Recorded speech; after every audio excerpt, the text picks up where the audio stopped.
I noticed it the moment I stepped into the living room. The nail was still in the wall, empty, expectant, and the square shadow left behind made it look like something had been stolen. Not just a picture. It was my wedding portrait. The one with George in his best Navy uniform and me in that lace dress I sewed myself the summer of '68. We'd hung it there in 1971 and never moved it since. Until today. At first, I thought maybe the frame had slipped. That old plaster wall had crumbled before. I looked behind the couch, around the radiator, even under the rug, though that made no sense. Nothing. No shattered glass, no broken frame. Just gone. I stood there a moment, hands on my hips, still in my robe, slippers flapping. The room felt wrong, off balance. That photo wasn't just decoration, it was memory, promise, history. George had been dead 15 years, but that portrait made him feel present, like he'd just stepped into the kitchen for coffee. My first thought was Nancy, the housekeeper. She'd come by yesterday for the usual Thursday clean. Maybe she took it down to dust and forgot to hang it back. That didn't explain why it wasn't anywhere in the house, but at 78, I've learned not to jump to conclusions. I picked up the phone and called her. "Hi, Nancy. Quick question. Did you happen to move the wedding portrait yesterday?" There was a pause, then a hesitant, "Oh, I thought you knew. Mrs. Brittany said I could take it down. She didn't want it scaring the baby." I blinked. "Brittany?" "Yes, ma'am. She said it's better to put it away for now. Said you agreed." I didn't reply. I thanked her and hung up. The silence in the room turned cold. Brittany is my daughter-in-law. She and Joel, my only son, live across town, in one of those suburban homes with granite counters and wine fridges no one uses. They'd come by 2 nights ago with the baby. I remember because I baked that lemon pound cake Joel used to love as a boy. Brittany barely touched her slice. She must have told Nancy while I was in the kitchen. Didn't ask. Just instructed. I stood still for a long moment, my hand resting on the back of George's old armchair. Then I walked to the hallway, pulled my coat from the peg, and slipped on my loafers. 10 minutes later, I was driving down Rose Hill Avenue toward my son's house. Joel answered the door. "Mom, you okay?" I didn't say anything at first, just stepped inside. Brittany appeared, holding the baby. She smiled like everything was fine. "Helen, we were going to call you. We were thinking of coming over Sunday." I glanced around. Their house was all whites and grays and spotless surfaces. Sterile, I always thought. Like a hotel lobby with better lighting. I spotted the portrait almost immediately, propped against the wall in the garage, half covered by an old towel, dust already settling on the frame. "You took it," I said quietly. Joel looked confused. "Took what?" "My wedding portrait." Brittany shifted the baby in her arms and said, as if explaining something to a child, "It's just that it doesn't really go with the rest of the decor. And to be honest, it's kind of intense. George is staring so sternly, and your dress, it's very vintage. We didn't think it fit the space anymore. We were going to store it for you." Store it. Like a broken lamp, like junk. I stared at my son. Joel wouldn't meet my eyes. "You agreed to this?" He rubbed the back of his neck. "It's just a picture, Mom. Brittany meant well."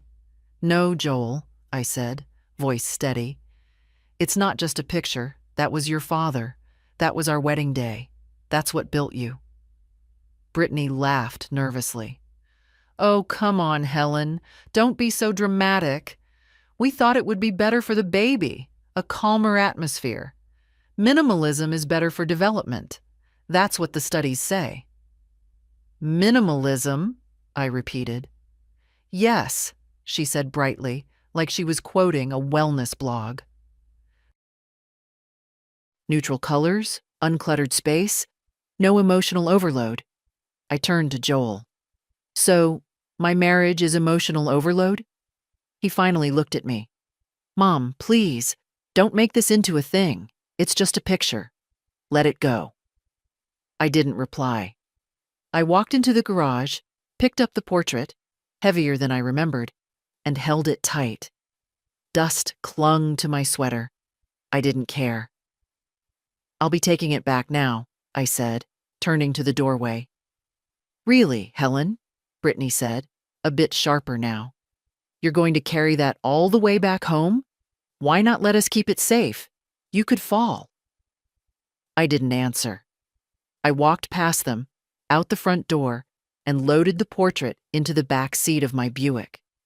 Joel followed me. Mom, you're overreacting. This isn't good for your heart. I closed the car door and looked at him. My only son. My boy who used to kiss my cheek every night without being told. Who cried when he lost his toy fire truck. Who once said I made the best mashed potatoes in the world. You don't get to decide what's good for my heart, I said. Not anymore. Then I drove away. The road blurred through tears I didn't let fall. Not then. Not yet. By the time I got home, the light had changed. That late afternoon hush, the kind that fills a house when the sun dips just below the roofline and everything inside turns to soft gold. I stood at the doorway, the portrait still in my arms, and felt the weight of it. Not just its frame and glass, but the decades inside. I placed it back in its rightful spot. The nail was still there, waiting. The frame slid onto it as if it had never left. And just like that, George was back where he belonged, watching over the room with that half smile of his, somewhere between amused and proud. I stood back and looked at him. They tried to put you in a garage, I murmured. My hand lingered on the bottom edge of the frame. I could still hear Brittany's voice, that bright, breathy tone of someone confident in her correctness. We thought it would be better for the baby. As if my husband's face was a threat to a child. In the kitchen, the kettle was still on the stove from this morning. I made tea slowly, as if each movement would calm the fire burning low and steady in my chest. I carried my cup to the living room, sat down, and watched the shadows shift on the wall. I didn't cry. I didn't rage. But I remembered.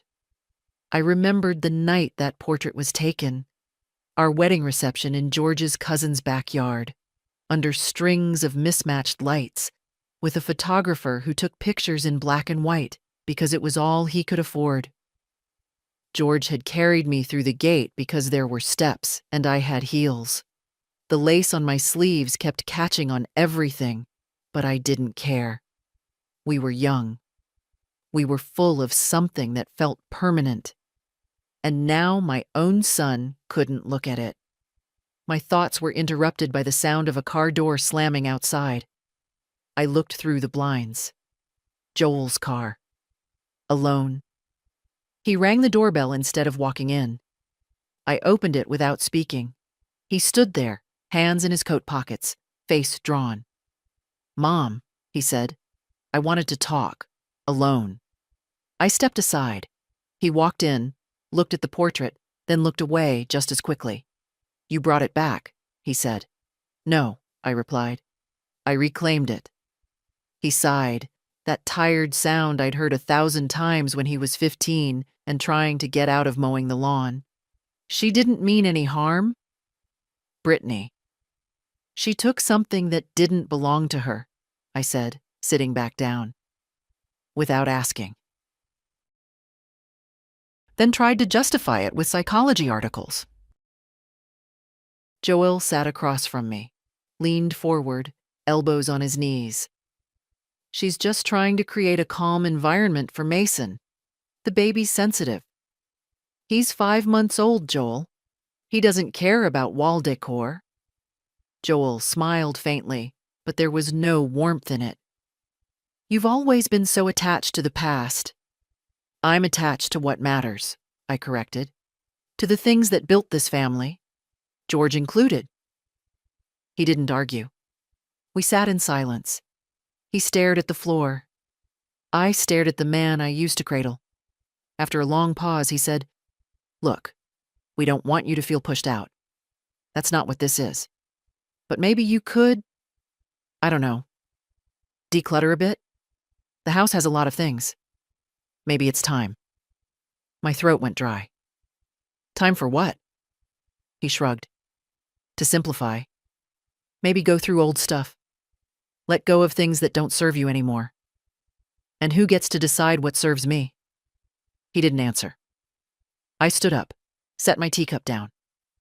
I have lived in this house for 52 years. Every object in here has a reason, a memory, a moment. Your father picked this chair. You spilled orange juice on that rug when you were 7 and cried for an hour because you thought I'd be mad. That clock, I pointed, was our first anniversary gift to each other.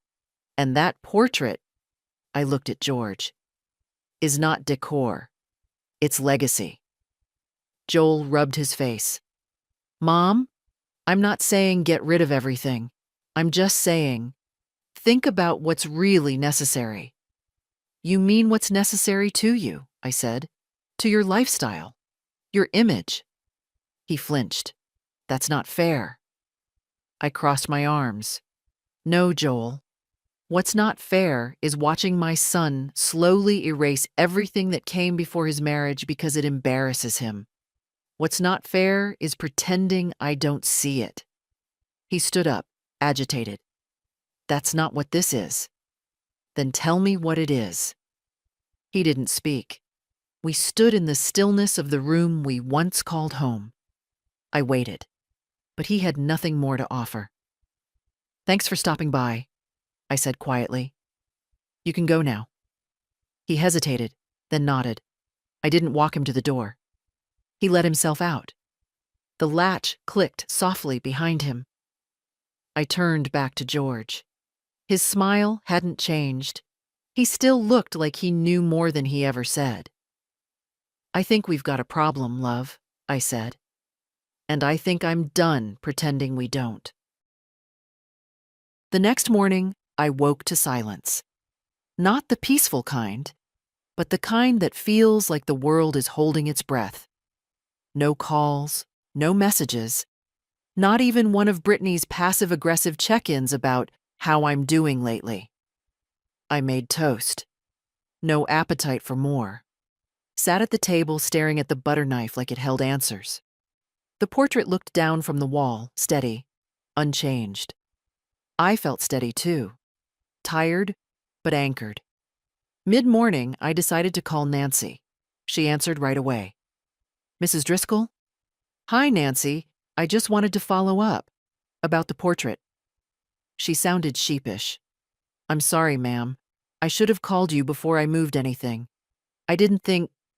she said it was fine. You don't have to apologize, I said gently. But in the future, if anyone other than me tells you to move something, don't. Yes, ma'am. After I hung up, I sat back in the chair and let the quiet return. It wasn't uncomfortable, just empty. Around noon, I decided to go for a walk. The wind had picked up, and the sky was the flat, pale kind we get before a storm. I wrapped a scarf around my neck and headed down the sidewalk. My knees complained, but I kept going. There's only so much stillness a person can stand. I ended up in front of the library without meaning to. I hadn't been in months, not since before Mason was born. They'd cut the hours back, and most days I forgot when it was open. But today it was. The door chimed as I entered. Mrs. Driscoll. The voice came from behind the desk. Lena, a sweet girl in her 20s who always remembered my name. It's been a while, I smiled. It has. I needed a little fresh air. Well, you picked a good day. It's quiet. She lowered her voice conspiratorially. Even the teens are still in bed. I wandered the aisles without much purpose. My eyes skimmed over spines and titles. I paused at a shelf labeled Family Memoir. Funny, how many people wrote about the ones who hurt them, or helped them, or vanished entirely. By the time I checked out a book I wasn't sure I'd read, the wind had turned cold. Back home, I found a text from Joel. Short. Everything okay? Want to talk? I stared at it for a while, then set the phone down without answering. I didn't want to talk. Not now. Not on his schedule. Instead, I went into the spare room, George's old office, which I'd kept mostly intact. The filing cabinet was in the corner, still sturdy. I opened the bottom drawer, pulled out a folder labeled Estate and Financials, bank statements, deed to the house, old life insurance papers, a power of attorney form Joel had insisted I sign after George passed. Just in case, Mom, for emergencies. I'd trusted him. Now I wasn't so sure I should have. I picked up the phone and called the number I kept in the Rolodex by the kitchen. Yes, I still used one. It belonged to Susan Hartwell, the attorney George and I used to draw up our wills years ago. She answered after 2 rings. Hartwell Law. Susan, it's Helen Driscoll. A pause, then warmth. Helen, it's been ages. How are you? I've been better, I admitted. Do you still handle estate planning? I do. Then I think we need to have a conversation. That Friday, I drove to her office, a modest building downtown with ivy creeping up the walls and a crooked, open sign in the window. Susan met me in the reception area and gave me a long, curious look. You look like you mean business, she said. I do. Inside, she offered me tea. I declined. We sat. I laid the folder on her desk. I want to revise my will, I said, and I want to review the power of attorney I gave Joel. She adjusted her glasses. All right. What changed? I told her. Not every detail, but enough. The portrait, the tone, the assumptions being made about what I needed, what I could handle, the sense that I was being phased out. Have they tried to access your accounts? She asked. Not yet. But I want to make sure they can't. At least, not without my say-so. She nodded. You're not the first client to have this kind of conversation lately. Adult children think they're protecting their parents. Sometimes they are. But sometimes... She trailed off. Sometimes they're protecting themselves, I finished. She pulled out forms. We talked. She took notes. I signed nothing yet, but plans were in motion. As I left her office, I felt something settle in me. Resolve, not anger, not even sadness. Just the clarity that comes when you realize you've let something go on too long.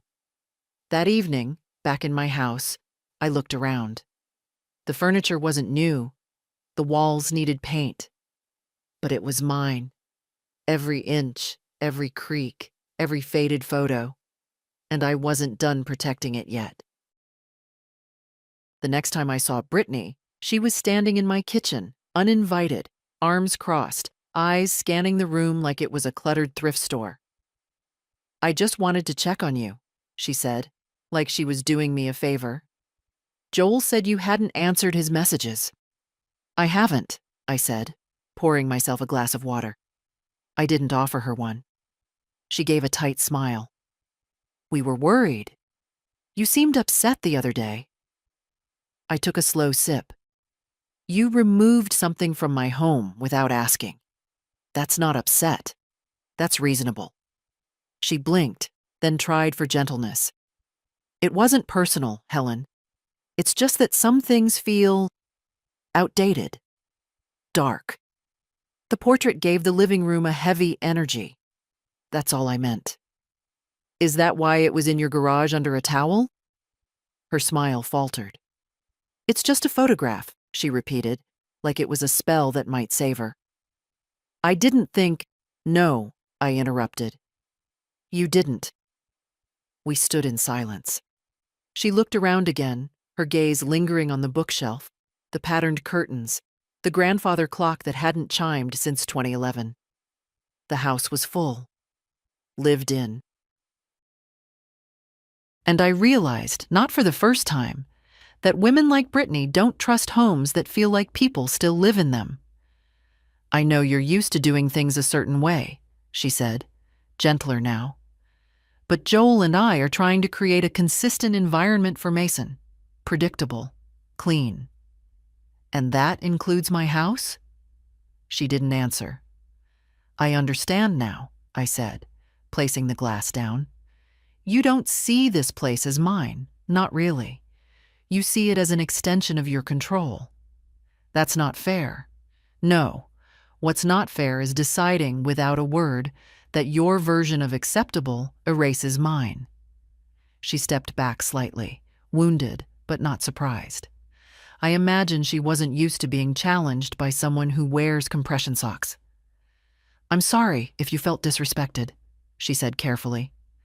I wasn't disrespected, I said. I was dismissed. That landed.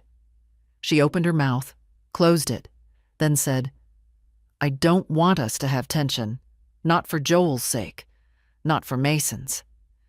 You should have thought of that before you made yourself the curator of my memories.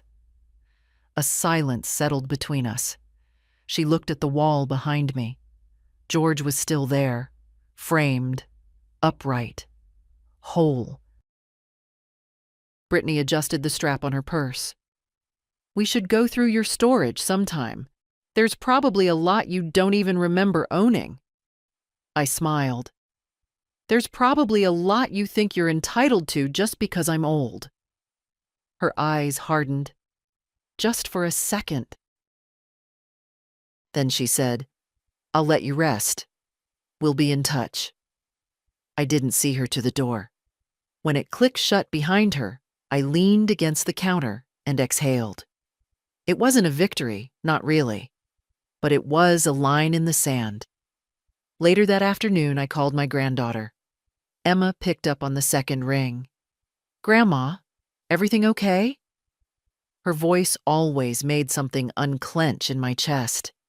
At 19, Emma was everything her mother wasn't. Warm, perceptive, a little too sharp for her own good. I had a visitor, I said. Let me guess. Brittany? She wanted to discuss decor. Emma laughed. She always talks like she's on a home makeover show. She also wants to go through my storage. Emma groaned. That means she wants to pre-select what she'll take after you die. She said it with a smile. She always does. We were quiet for a moment. Then I said, Emma, I've been thinking about making some changes. Financial ones. Yeah? I'm revisiting the will and the power of attorney. Things like that. She hesitated. Is that because of all this? It's because I've spent too long assuming I'll always be consulted. But when people stop knocking, you start checking your locks. Another pause. Then, do you want me to come with you to the lawyer? No, I said gently, but I want you to know what's coming. Okay, she said. Just don't let them make you feel small. You're not. That evening, I opened the cedar chest at the foot of my bed.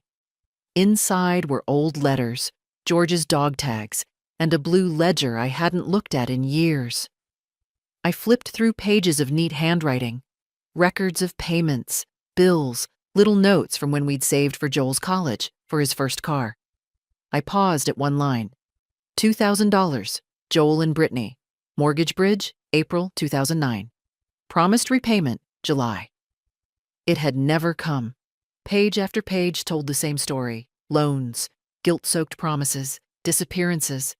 They had borrowed more than money. They had borrowed trust. And now the balance was due. I closed the chest, sat back, and looked around the room.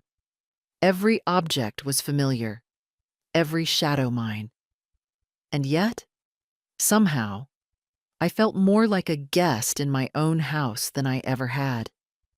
That was going to change.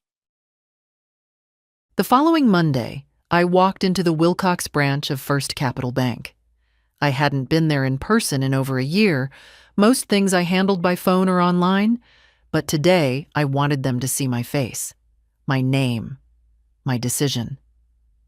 The young man behind the reception desk looked startled when I gave my name.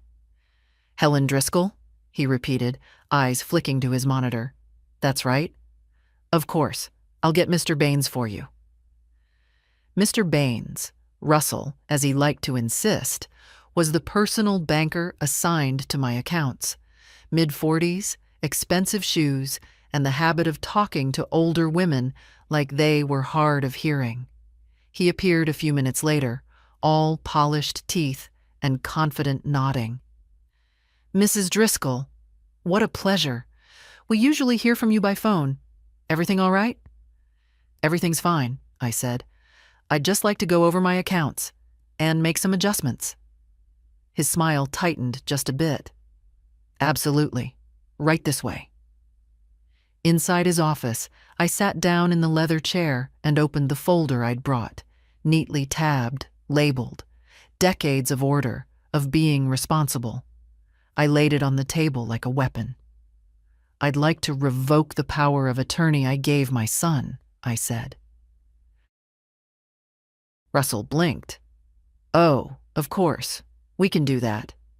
I'd also like to remove all joint access, freeze the automatic transfers to the Driscoll household, and review my beneficiaries." He hesitated. "May I ask if something specific prompted this decision?" "You may," I said, "but I won't answer." To his credit, he didn't push, just clicked his pen and began.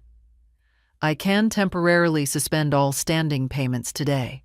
For full revocation, we'll need your signature and a witness. We can have that arranged within the hour." I nodded. While he worked, I looked out the window at the street below. A city like mine never looks you in the eye. It keeps its head down, always busy, always moving. But inside these walls, I was finally slowing it down, taking something back. "Here we are," Russell said, sliding the forms across the desk. "You'll need to initial here and full signature here. This will cancel all scheduled transfers to the following recipients." He turned the monitor slightly toward me.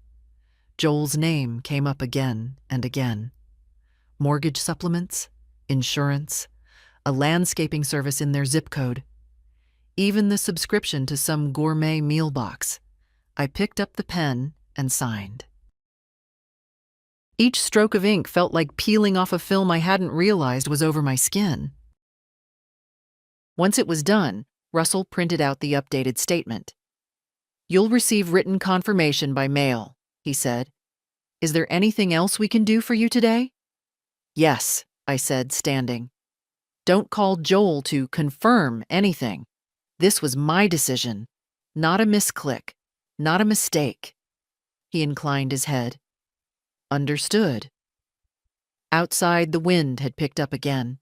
I pulled my coat tighter and walked 2 blocks to the cafe I used to go to with George. It had changed owners, changed menu, but the booths were still the same. I ordered coffee and sat by the window. For the first time in a long while, I didn't feel like a woman being forgotten. I felt like someone who remembered herself. That evening, the phone rang. I let it go to voicemail.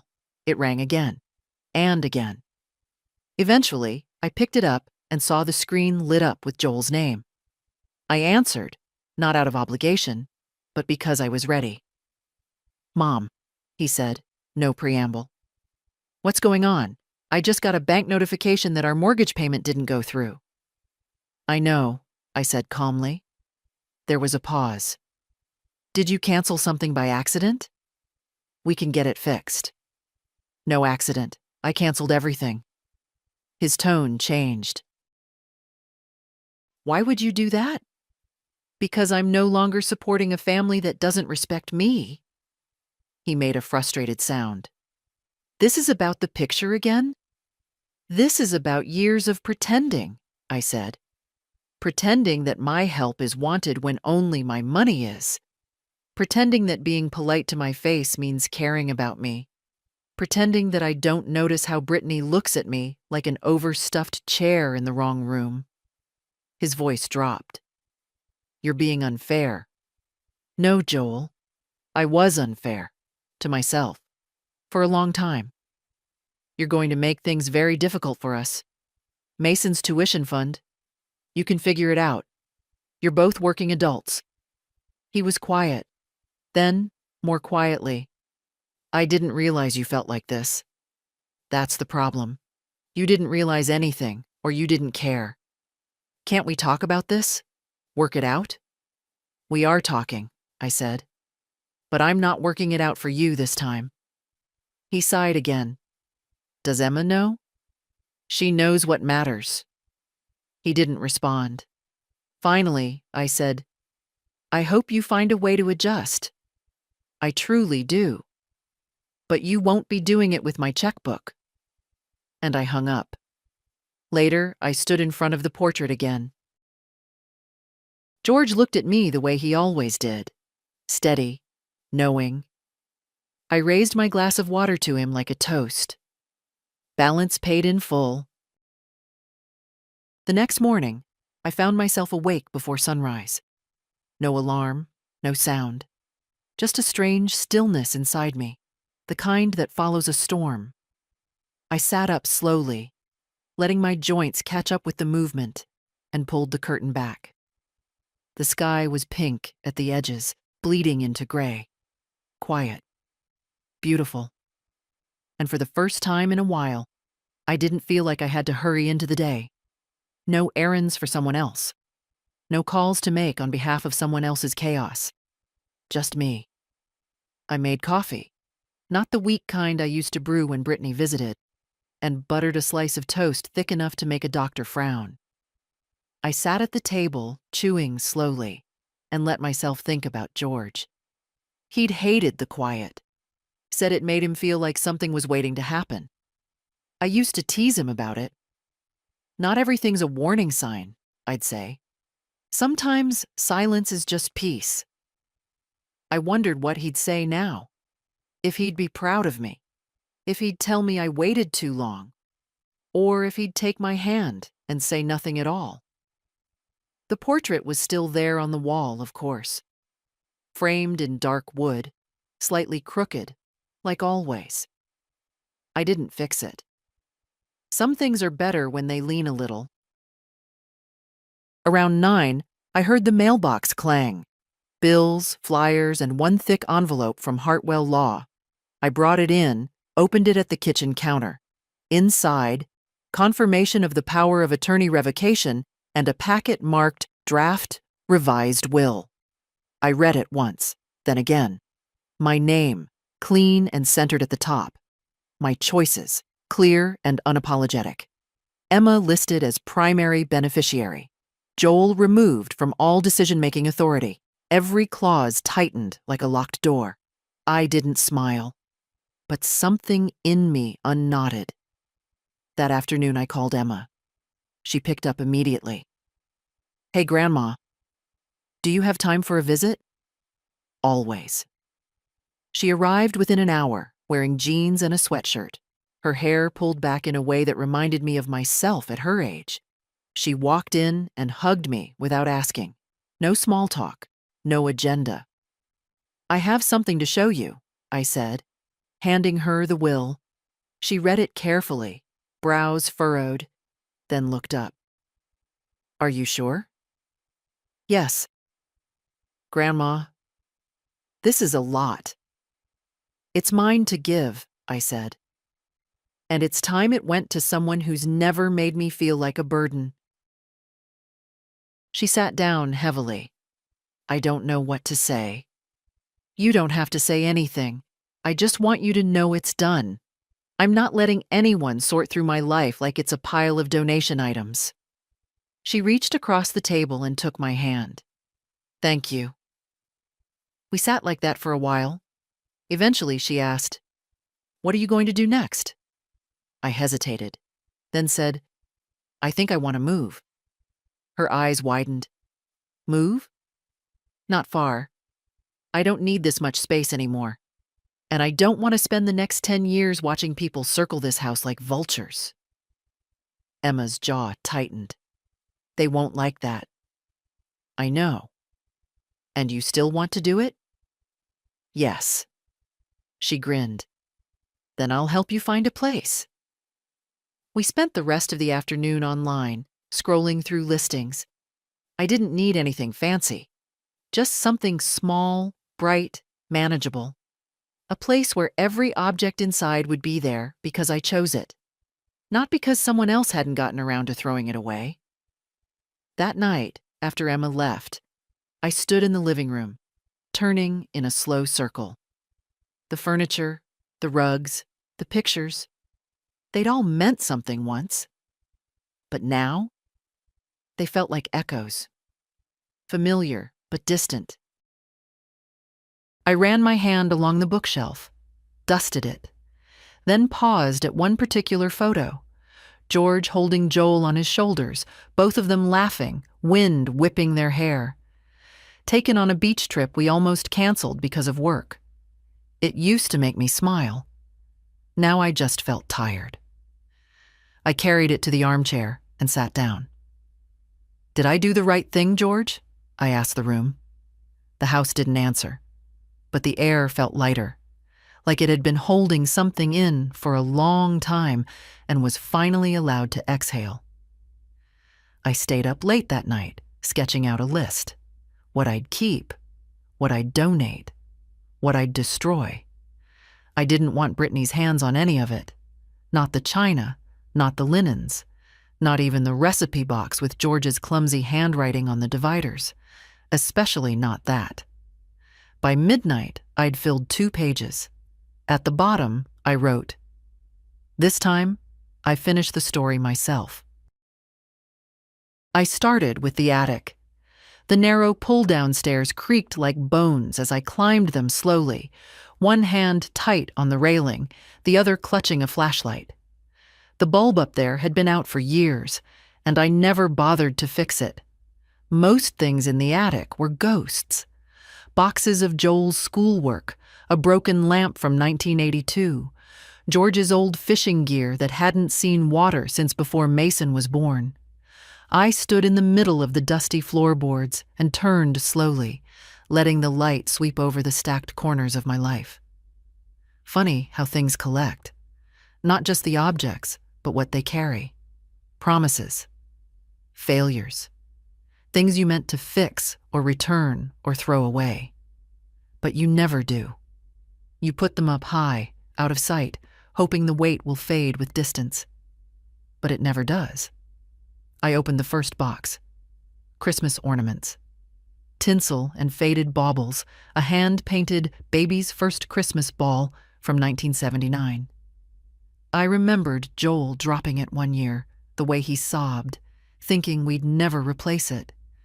I kept the shards, glued them together. Still hung it every year, even after it turned dull and fragile. I set it aside. I'd keep that one. The next box held George's Navy medals, folded flag, a few yellowing letters. I ran my fingers over the cloth, remembering the day it was handed to me, crisp and cold, at the funeral. The flag had always stayed here, too sacred for a hallway shelf, too painful for the bedroom. This one I didn't open fully. I just closed the lid again. It would go with me, no matter where I moved. The third box was Joel's, labeled in George's handwriting, Joel, School. Inside, report cards, construction paper art, a baseball glove with Joel's name scrawled in Sharpie on the strap. I lifted it and smelled the old leather. Time turned everything into a kind of ache, even joy. At the bottom was something I'd forgotten about. A small notebook Joel had made in high school, titled, Things I Love About My Mom. A Mother's Day assignment, probably. The The cover was made of cardboard, the edges frayed. I sat on the attic floor, legs stiff, and read it by flashlight. She makes pancakes with little ears. She never forgets when I'm sad, even if I don't say it. She calls me kiddo, even though I'm big now. 12 entries in total. I read each one twice. They felt like they were written by someone else. Or maybe by a version of Joel that had long since disappeared. I didn't cry. I simply put the notebook back in the box and taped it shut. Some things didn't need to be in the room anymore, but they didn't deserve the trash either. By the time I got back downstairs, my knees were howling. I made a hot pack, sat on the couch, and stared up at George again. I wondered what he'd think of all this sorting. Probably say I was overdoing it. Or maybe he'd sit beside me and start pulling boxes apart with that half smile he always wore when we cleaned the garage. The doorbell rang. I checked the clock. 4:47. I wasn't expecting anyone. When I opened the door, Joel was on the porch. He didn't look like himself, rumpled, unshaven, his shirt tucked in sloppily. A man who hadn't been sleeping well. "Hi, Mom." "Joel, can I come in?" I didn't move from the doorway. "What do you need?" He swallowed. I wanted to talk." I studied his face. He wasn't angry, just tired. I stepped aside. He walked in and looked around like he was seeing the house for the first time. His eyes went to the empty spots on the bookshelf, the piles of boxes near the hall. "You're packing." "I am." "Where are you going?" "I don't know yet." He nodded slowly, then turned toward the portrait. "Still there?" he murmured. "Of course." He sank into the armchair, like it hurt him to stand.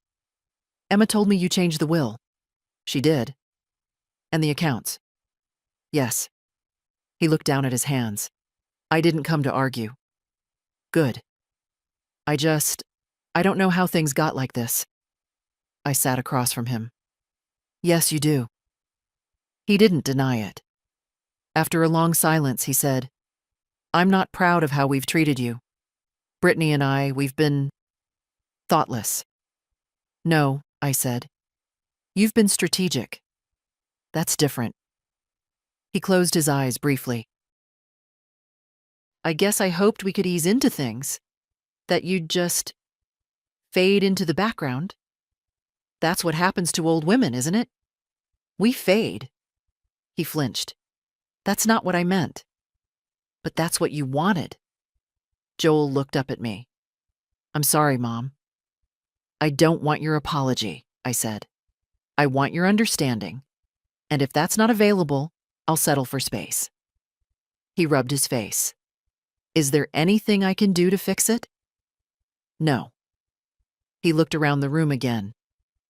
"This house feels smaller than I remember." "That's what happens when people stop filling it with real things," I said. "Love, respect, Sunday dinners that aren't an obligation." Joel stood up. "I'll leave you alone." "Thank you." He walked to the door, paused. "I hope you find what you're looking for," he said. I nodded once. "I already did." He left. I closed the door and locked it. Not out of fear, but because I could. 2 days later, I had a real estate agent sitting at my kitchen table. His name was Daniel. Polite and soft-spoken, maybe mid-30s, with neatly parted hair and a binder full of printouts he kept fussing with. He looked around my house the way people look at a patient in a hospital, studying, gentle, trying not to sound too grim. "I have to say, Mrs. Driscoll," he began carefully, "your property has strong bones.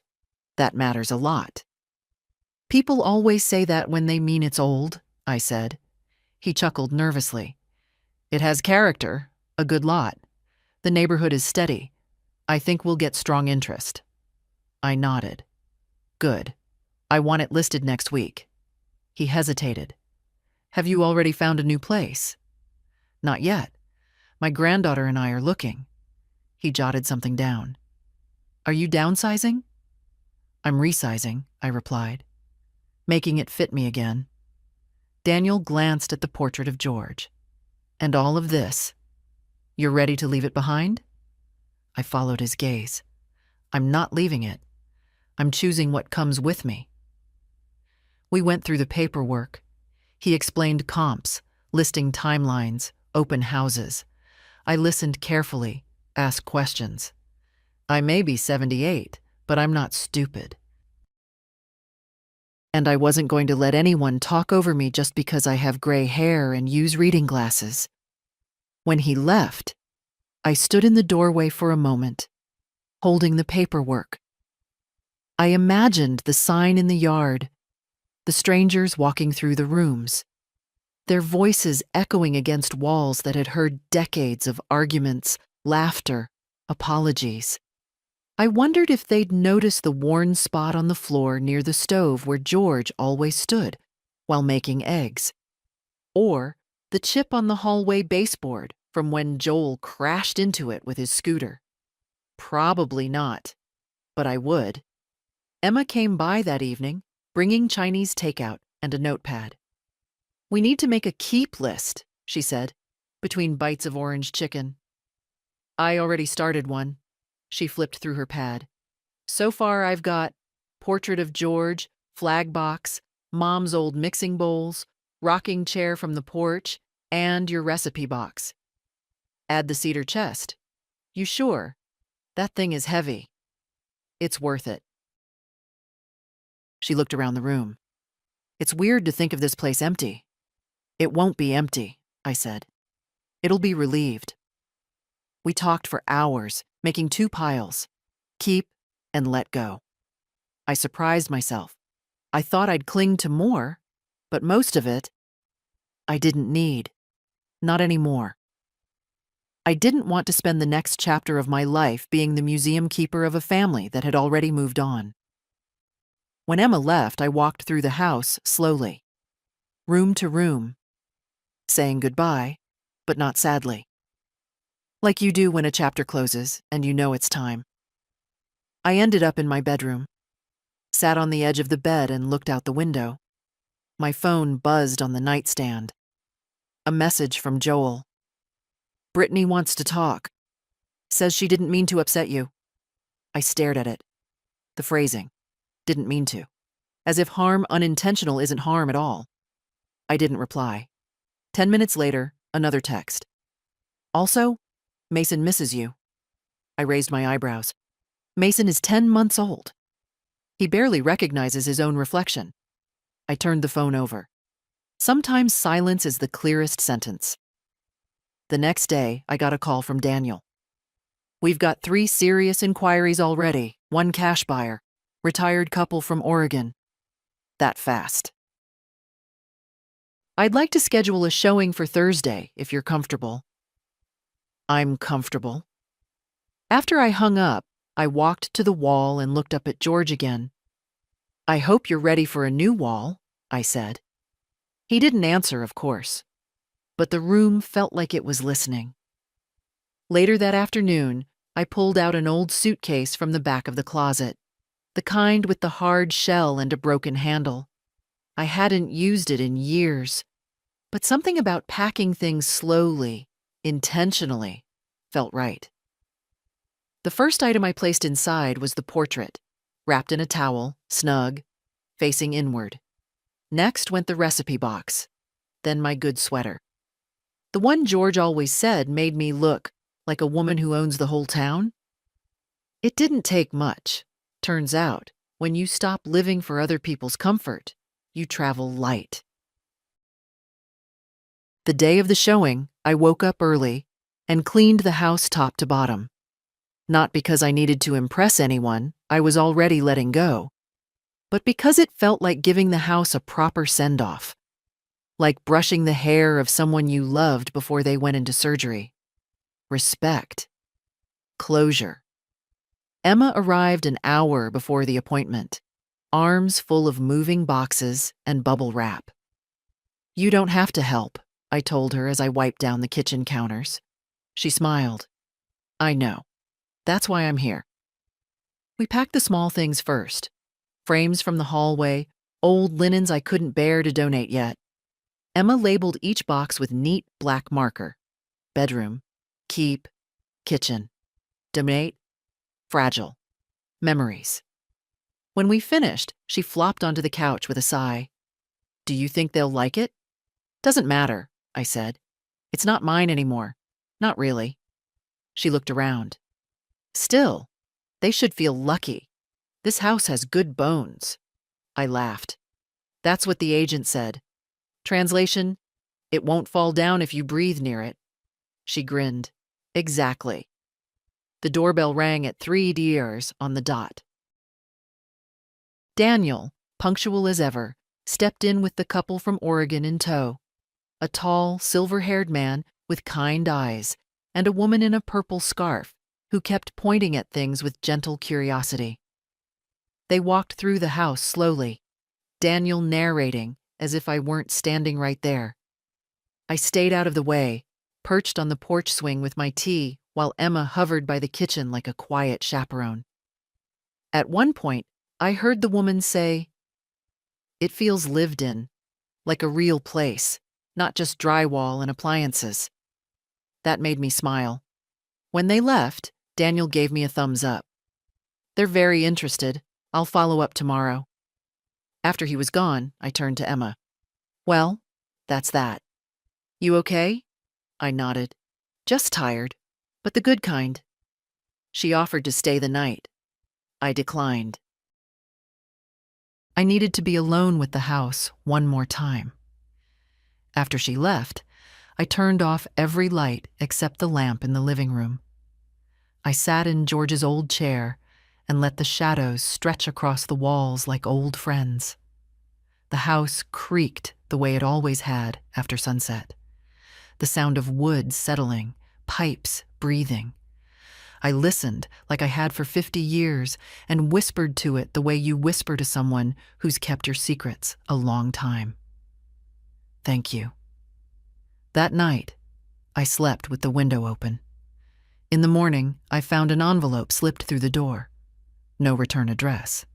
Just my name, scrawled in Joel's handwriting. Inside was a letter. Mom, I'm not sure how to start this. I keep trying to find the right words, but maybe there aren't any. Brittany and I, well, mostly me, I mishandled things. I thought I was helping by taking over decisions. I thought you wanted less to worry about. But I see now I was just making it easier for myself. You've always been strong. You don't need me to manage your life. You've managed all of ours for decades. I don't expect forgiveness. I don't expect anything, really. But I hope you'll think about letting us back in someday.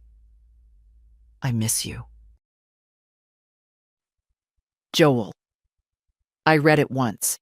Then again, I folded it neatly and placed it in the recipe box. Not because it fixed anything, but because it was, finally, honest. Around noon, Emma called. They made an offer, full asking price, no contingencies. I looked around the living room, sunlight pouring in through the sheer curtains, dust motes dancing like tiny reminders that everything moves on, eventually. Tell Daniel I accept, I said. Then I hung up, picked up the suitcase I'd started filling and zipped it shut. I left the portrait out. It would ride up front with me. Some things don't belong in boxes. I signed the sale papers on a Thursday morning. The office was cold and smelled faintly of carpet glue. Daniel slid documents across the desk like a blackjack dealer. Title transfers, disclosures, final statements. Each time I signed my name, it felt lighter. When we finished, he shook my hand. Congratulations, Mrs. Driscoll. You did it. I did. Bittersweet? No, I said. Just sweet. The funds would clear in 3 days. Daniel said he'd courier the closing packet to the new owners. I said I'd leave the keys under the stone frog on the porch. George's idea, back when we worried about forgetting ours. Outside, the sun was bright, but not warm. That in-between autumn light that never lasts. I drove home slowly, not because I had nowhere to be, but because I wanted to feel every street. The way they curved. The dips and bumps I'd memorized over 5 decades. I wanted to carry them with me. When I pulled into the driveway, Emma was already there, sitting on the porch steps with 2 cups of coffee and her feet tucked under her. She looked up, smiled. "Still yours for another 3 days. That's all I need." We went inside. I showed her the empty rooms, clean now, echoing a little. The closet's bare, the curtains down, the air different. Hollow, but peaceful. "I remember when I was 10, Emma said, "and I got stung by a bee out back. You gave me a popsicle and told me it meant I was part of the garden now. You believed me. I still do." We laughed. Then we started loading boxes. By mid-afternoon, the car was packed. Portrait, clothes, cedar chest, and the little things I refused to leave behind. The rest was being picked up by a local donation truck tomorrow. I made one last cup of tea in the old kitchen, drank it standing up, and rinsed the mug by habit. Then I walked room to room one final time. Bedroom, bathroom, living room, porch. Each one said goodbye without saying a word. I locked the front door, tucked the key beneath the frog, and walked to the car. Emma opened the passenger side, carefully cradling the portrait. "Where to now?" she asked as we pulled away. "Just drive," I said. "We'll know when we find it." We spent the next 2 days touring small bungalows, condos, even a senior co-op that smelled like lemons and resignation. None of them felt right. Too cramped, too sterile, too many rules. Then, on the 3rd day, we found it. A small, single-story house at the edge of town. Pale green siding, white trim, wide windows that let the light pour in. It had a garden out back, already overgrown, and a porch swing that didn't squeak. The woman showing it was in her 60s, sharp-eyed and warm-voiced. "You'd be the 4th owner," she said. "The last woman lived here alone for 25 years. She passed in June." I stepped inside and knew. It wasn't fancy, but it didn't need to be. It felt honest. Emma watched me carefully as I wandered through. "I think this is it," I said. She grinned. "I thought you'd say that." We closed in a week. I moved in with just what mattered. The portrait hung in the living room again, new nail, same frame. The cedar chest sat at the foot of my bed. The recipe box went on the kitchen shelf between the flour and sugar jars. The first night, I made soup. Just for me. Ate it by the window, listening to the wind rattle the garden gate. No sounds from upstairs. No one calling to borrow something. Just quiet, but not empty. Full. Emma came by the next day with flowers. We planted them together, knees in the dirt, laughter shaking the air. It wasn't a grand reopening, just a continuation, a choice. That night, as I sat on the porch swing with my blanket and tea, I thought about all the women I'd known, friends, cousins, neighbors, who'd been slowly erased, smoothed into background music in their own lives, made small for someone else's comfort. Not me. Not anymore. And I wished they could see me now. Not because I'd made a point, but because I hadn't let myself disappear. The second week in the new house, I got a letter from Brittany. It arrived on thick paper in a pale pink envelope, the kind that usually holds baby shower invitations. My name was written in her tidy, looping script. No return address. Inside was a card with a watercolor bird on the front, and one sentence inside. "We hope you're well and would love to come by with Mason sometime." No apology, no acknowledgement. Just an offer, dressed as goodwill, wrapped in absence. I set it on the table and stared at it for a long while. Later, I called Emma. "She wrote," I said. "Brittany?" "Mm-hmm. What did she say?" "She hopes I'm well. Wants to bring Mason by." Emma was quiet for a moment. "Do you want that?" I didn't answer right away. I walked to the window, looking out at the garden we'd started taming together. The marigolds had taken to the soil. The lavender hadn't. "I'm not sure," I said. "I don't know if I want her in this space. You could say yes to just Mason. He doesn't come without her." Another pause. "You don't owe anyone your forgiveness, Grandma." "I know." I ended the call and sat with the card again. Touched the edge of it. Imagined her handwriting, her voice, the way she'd glance around, assessing things, framing every gesture in how it might look to others. I tore the card in half, then in quarters, tossed it in the bin. Not because I was angry, because I was done performing civility for people who didn't know what respect cost. That evening, I baked cornbread for the first time in months. The kitchen filled with the scent of butter and memory. I thought of George, of Joel as a boy, of Emma learning how to crack eggs without shell. I thought of laughter over chipped mugs. I thought of silences that didn't wound. I set 2 slices aside for the neighbor across the street. Mary, retired school teacher, kind eyes.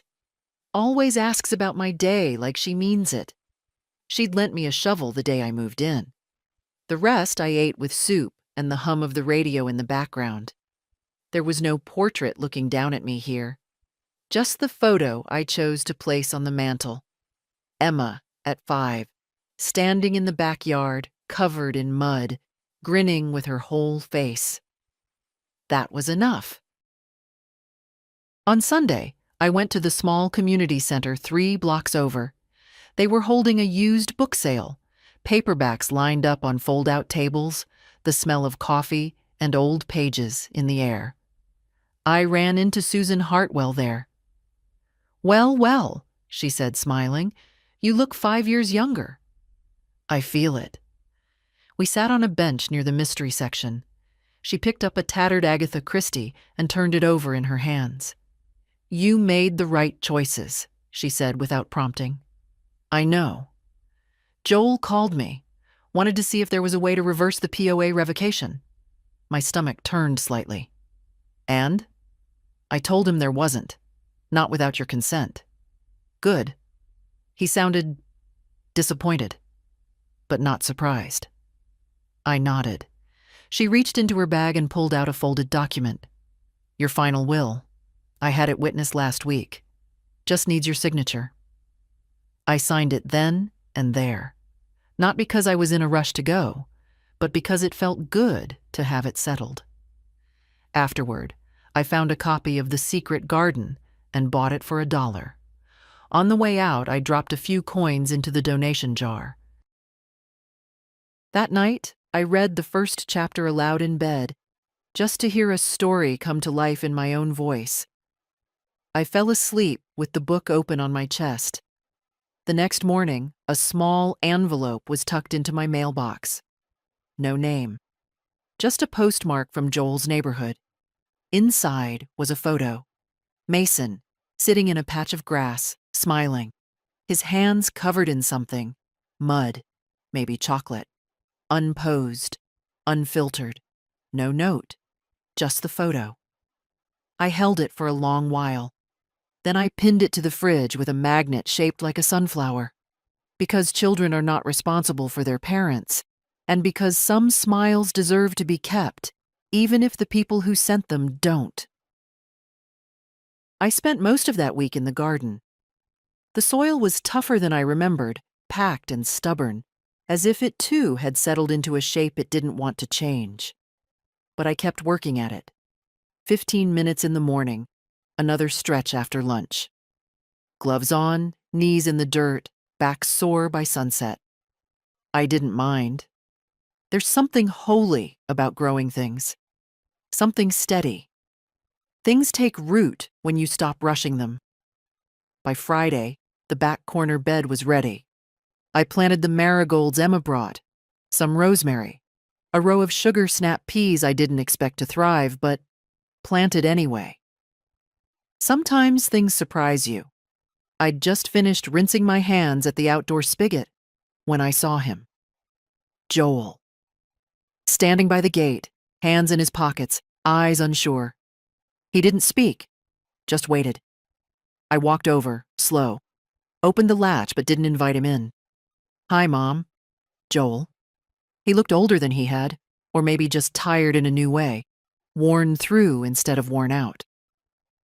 "I've been driving around for 20 minutes, he said. "Didn't know if I should even stop." "Why did you?" He held up a small box, plain white, slightly crushed at one corner. "Emma told me you gave away most of your dishes." "These were Dad's favorite mugs, right?" I looked at the box, didn't reach for it. "I found them in a cabinet in the garage," he said, "under some light bulbs in one of Mason's old mobiles. I don't even know how they got there." "I do," I said. He winced. "I'm sorry," he said again. "You've said that. I know. I just keep saying it because I don't know what else to do. Try listening." He nodded. I stepped aside. "Come in, but just for a minute." He followed me to the back porch, where the garden stretched out behind us. We sat on the steps, the box of mugs between us. "You've been busy," he said, nodding toward the rows. "It helps."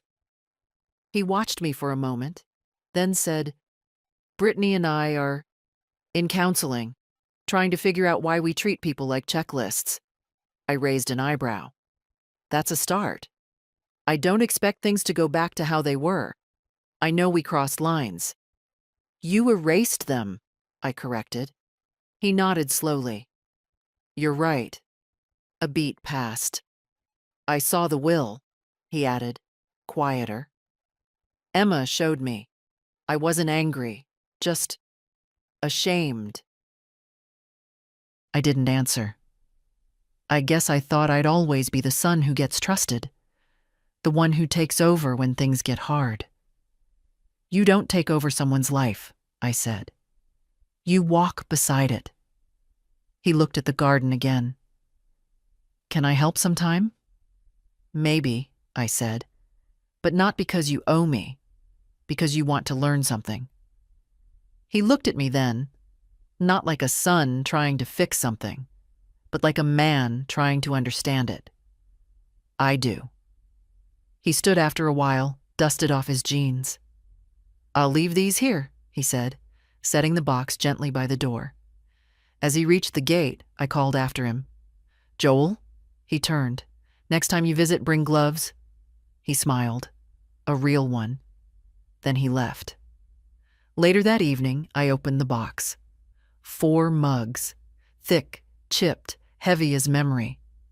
One of them still had a faint lipstick stain I recognized as mine from years ago. Coral, the kind George always said, made me look sunny.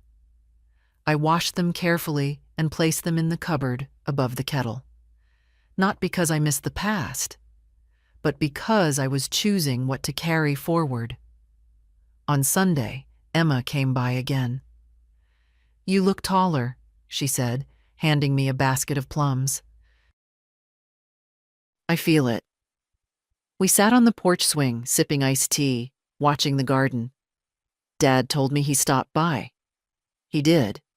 He was nervous. He should be. She smiled into her glass. "He said you made him bring gloves." I smirked. "Might make a gardener out of him yet." Emma reached into her bag and pulled out an envelope. "This came to my place. Looks like Brittany forgot your address." Inside was a card with a photo of Mason in a pumpkin patch. wearing a flannel shirt and looking vaguely confused. The back said, "Happy Fall from all of us." I set it on the porch table, face down. "I'm not ready," I said. Emma nodded. "You don't have to be." The sun was low, the sky full of peach and lavender. The wind picked up just enough to rattle the leaves. We sat quietly, not waiting, just growing. 2 weeks passed without a word from Joel or Brittany. I didn't mind. I had seedlings coming up, a quilt half finished in the living room, and a new neighbor named Dolores who baked sourdough every Thursday and insisted I take just one more loaf every time she came over. We played cards on her porch once a week.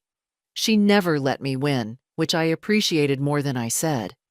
There's a particular kind of freedom that comes when no one is asking anything of you. No favors disguised as concern. No calls pretending to be check-ins. Just the stillness of a life not being managed from the outside. I'd always assumed that peace came after the chaos passed. But now I knew better. Peace comes when you stop handing your keys to people who only know how to lock you in. One afternoon, I was trimming the rosemary when Emma showed up, holding a box. "Found something while cleaning my closet," she said. "Figured it was yours, not mine." Inside were old cassette tapes, labeled in George's handwriting. Mixes, messages.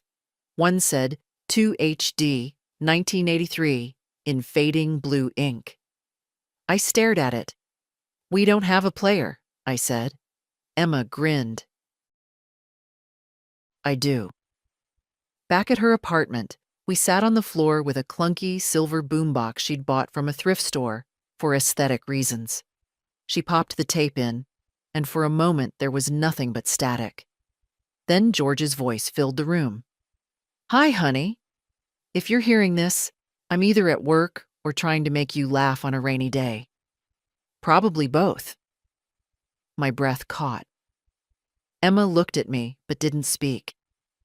"I made you this mix because the last one got stuck in your car, and I figured you needed one that didn't skip every time you hit a pothole. Also, I miss you when I'm gone, and this is the closest I can get to being in two places at once."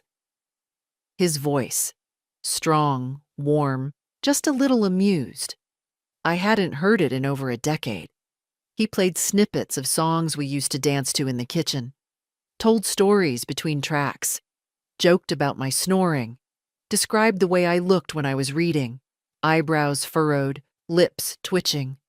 By the end, I wasn't crying. I was smiling so hard it hurt.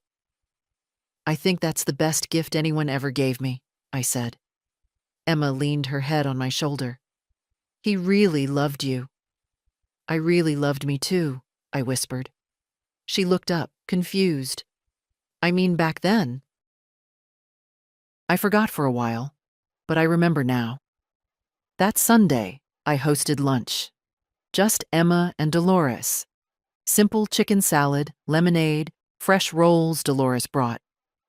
We sat under the umbrella out back, the garden green and humming. "I like it here," Dolores said. "Feels like a place you land on purpose." "It is," I said. Emma reached across the table and handed me a small box. "Late housewarming." Inside was a silver necklace, simple chain with a charm shaped like a key. "For the life that's yours," she said. I put it on, felt its weight. Later that afternoon, I opened a new journal. First clean page. No lines. I wrote, "I spent years being edited, shrunk, decorated to fit someone else's room. But I am not wallpaper. I am a wall, load-bearing, and I'm done pretending I'm not." Then I closed it. I didn't need to fill it all at once. I had time. The next letter came by mail again, this time addressed in Joel's handwriting, but signed by Brittany. It was longer than the last, less formal. No pink envelope, just a plain white one with a crease down the side like it had been handled too many times before sending. Inside, 2 pages. Folded neatly. No perfume. No flourish. Helen, I know I'm not your favorite person right now. Maybe never was. I probably earned that. But I want to tell you something that I've never said out loud. I was intimidated by you from the start. You were so certain, so capable. You had a home with weight in it, not just things, but presence, a rhythm. I always felt like I was visiting a story that didn't belong to me. I think I tried to take control because I didn't know how else to feel secure. And in doing that, I bulldozed things that mattered to you, things I didn't understand. I know the portrait wasn't just a photograph. I know the house wasn't just walls. I see that now. I won't ask you to let us back in, but I want you to know I'm trying to be different. Not for you, for Mason. Because one day he'll look at how I treated his grandmother, and I want him to learn the right things from it. Even if those things come from my mistakes. Take care, Brittany. I read it once. Then again, not because I expected to find sincerity, but because I did. It wasn't an apology, not quite. But it was something. A crack in the door. Not enough to walk through. Just enough to let light in. I set it on the counter and stared at it, unsure whether to keep it or burn it. Then I folded it, tucked it in the back of my recipe box behind a card labeled Peach Cobbler, George's favorite.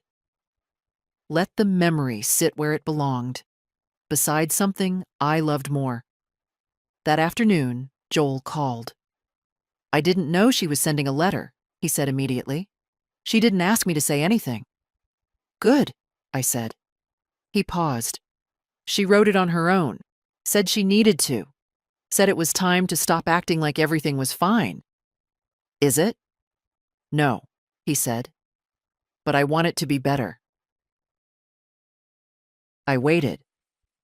There's a community garden opening up by Mason's preschool, he added, voice quieter. I put our name down for a plot. Figured, maybe we could learn how to grow something properly this time. I smiled, just a little. Took you long enough. I had to watch someone do it first. I'm not your blueprint. I know, but you're a damn good reference. That made me laugh. A dry, tired sound that felt better than silence. I'm not ready to come to dinner, I said. I didn't expect you to. But Mason can visit, with you. Not her, not yet. His voice cracked slightly. Okay. And no staged photo ops, no matching outfits. I want to see him, not a newsletter. He laughed through his nose. Okay. I didn't say goodbye. Just hung up, then stood at the window, watching a hummingbird hover near the rosemary bush. So small, so fast, so certain in its movements, like it belonged here. Emma came over for tea that evening. She noticed the letter right away.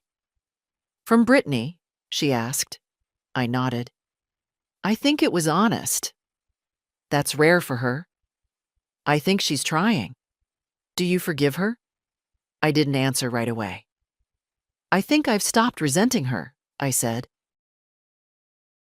That's something. Emma poured more tea. It's a lot. We sat in the living room, the porch light humming, the garden rustling in the wind. She was scared of me, I said after a while. She should have been. Not in the way you think, I said. She didn't know how to be around someone who wasn't looking for approval. Emma looked at me, serious. I'm proud of you. I didn't say thank you, just reached over and squeezed her hand. Some things don't need to be named out loud. Before bed, I took the small cedar box George had made me for our 10th anniversary, just a plain thing with a velvet lining, and placed inside it a few items. The photo of Mason from the pumpkin patch, the letter from Brittany, and a dried sprig of rosemary from the garden. I closed it gently, slid it onto the shelf above my bed. Not for safekeeping, but as a reminder that even the things we don't know how to love properly deserve a place, as long as we stop pretending they don't hurt. The first time Mason came to visit, he clung to Joel's leg for a full minute before looking up at me.